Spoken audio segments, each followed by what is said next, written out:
साहेब एक बोलू का? बोल. तुम्ही बडोद्यावर ना आल्या धरणं मी बघतीये. मला अन्न पाणी गोड लाग ना का तुम्ही कोणाशी घडाघडा बोल ना. नोकरी गेल्याचं एवढं मनाव घेतलंय वे. अहो तुम्ही एवढं शिकलेले हात साहेब की तुम्हाला अशा 56 नोकऱ्या भेटत्याल आणि तुम्ही त्यातनं जी भाकर आणाल ना ती समजे आम्ही सोन्याचा घास म्हणून खाऊ.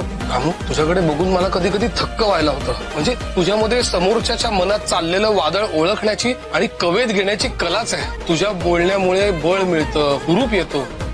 पण खरं सांगू, खरा प्रश्न नोकरीचा नाहीये. मी इतके अर्ज केलेत, मला आज ना उद्या नोकरी मिळेलच. खरा प्रश्न असा आहे की मी विलायतेमध्ये गेलो, उच्च शिक्षण घेतलं, परंतु त्या बदल्यात मला जी वागणूक मिळाली ती लक्षात घेता आपल्या गरीब अशिक्षित समाजाचं पुढे काय होणार याचीच मला चिंता लागू नये. मला असं काहीतरी करायला पाहिजे जेणेकरून आपल्या समाजातला माणूस आज ताठ मानेनं जगेल. साहेब तुम्हाला जे बरोबर वाटतंय ते तुम्ही करा आणि आपल्या माणसांचा तुम्हीच हात धरायला पाहिजे. तुम्हाला काय बी लागलं तर मी आहे तिथं तुमच्या संग. मी अभि धरण तुमचा हात एकदम घट्ट.